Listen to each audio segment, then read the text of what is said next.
Alright, welcome. In this video, I'm out here once again with Odin. Odin's here on a 2-week board and train, and we're getting very close to the end of the process.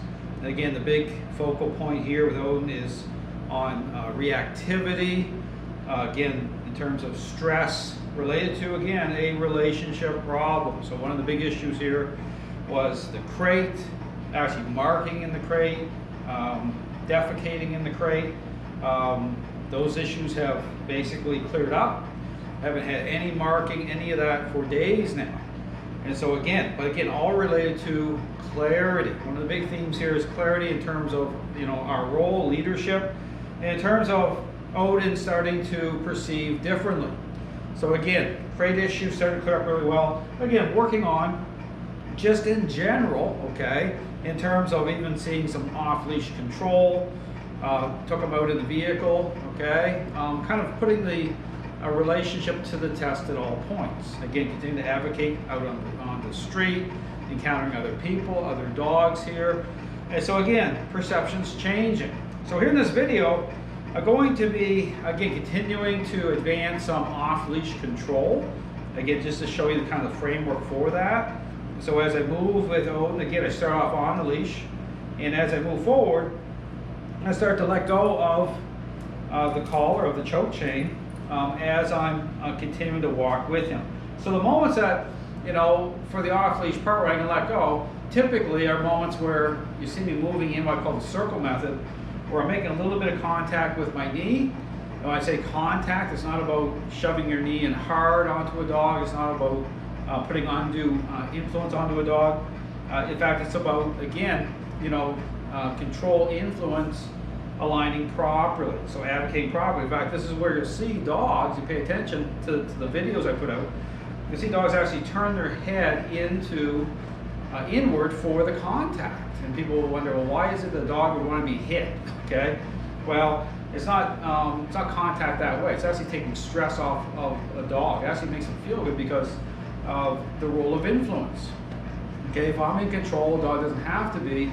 And they actually, again, because of clarity, everything making sense, the dog actually starts to desire, okay, that type of interaction. Because again, you're in sync with, you're in harmony with nature.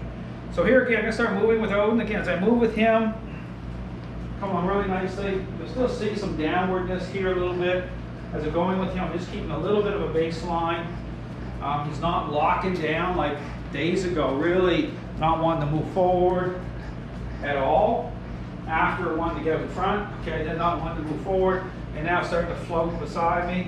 You still notice there's still some downwardness. Okay, that's part of the transition. See that kind of downward body posturing.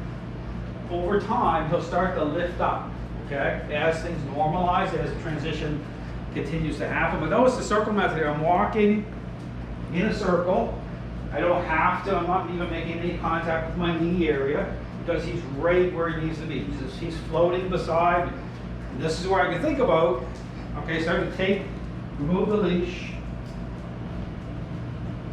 As I remove the leash, I just have one finger, and I want my arm to become the leash, so how I'm moving and everything should mimic the leash, okay? I don't want him to kind of notice, well, there's a big change going on here.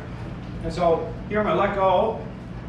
In a moment, I kind of get his pace going here. As I let go, notice I'm just kind of, now as I notice him slowing down, I can pick the leash back up, re-engage, because he does feel a little bit of a change here. Re-engage, notice I'm not using treats, I'm not giving him a whole bunch of praise or anything like that, I'm not praising him. This is just about him being motivated, okay, to come into agreement with the language of the method, the interaction part, okay? So, I'm communicating with him through how I'm tapping and nudging. And so he understands what I want, okay? The same thing here, now let go here in a moment. As I let go, and part of letting go is, usually let go there just on as I'm making a turn. See, I'm making a little bit of contact with my leg, which is helping to move him along a little bit. See that? This is a kind of really good example of me moving with him. I'm using my leg. He starts to sniff the floor. I'm going to lift him up. That's the time to kind of reestablish again. I'm just going to do this here a little bit so you kind of get an idea of how this kind of works with the dog. And again, I'm in a controlled area here, so again, as I do this,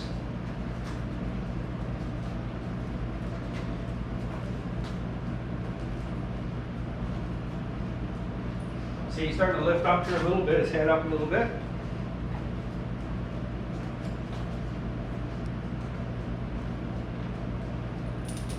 Going this way.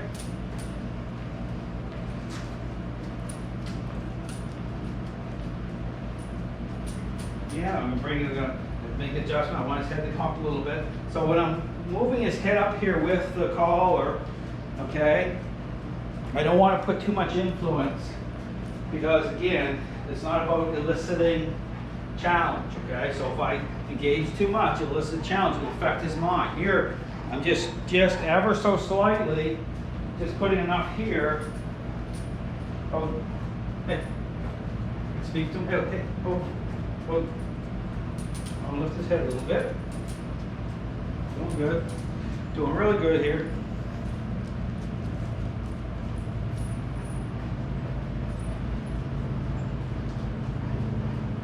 Another really good moment here. Coming up. I use my knee to help to kind of move his head up a little bit. Good boy. He's a little good boy there. Around. Good job. Unbalance myself here in a second and back on it. So yeah, that was really, really good. It kind of gives you a sense of, okay, how to develop the off-leash method. Now I'm using see how I'm using my knee there. The knee both establishes, influence, but also control. Helps to motivate him to move forward.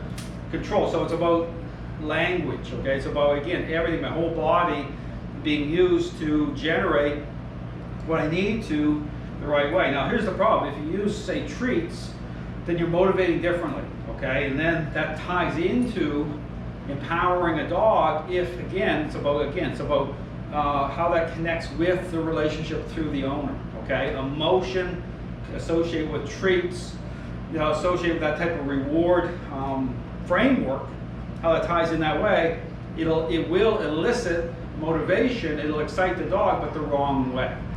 Okay, this is where, again, you can see dogs moving around here great, highly incentivized, but the relationship is completely sideways, okay? Which means that, again, you have great response, but still a bad relationship, which means the dog can still bite somebody, okay? Or you're gonna have, behavioral issues aren't going away. Here you see the change through, perceptions changing, how even through, again, if you watch, pay attention to the crate transition. Forward aggressing, some dogs, certainly not, Odin wasn't at that level, he was just very stressed. But going from, to the back of the crate, and then as change happens, right, starting to move forward in terms of the middle of the crate, everything's starting to normalize. Here you can see it through the walk as well. You see it through the leash walk. First, dog's trying to surge out in front, right? Then you start to advocate, influence and control. Guess what? Then they lock down. Now they don't want to move forward at all. They lock in. Okay. Then you have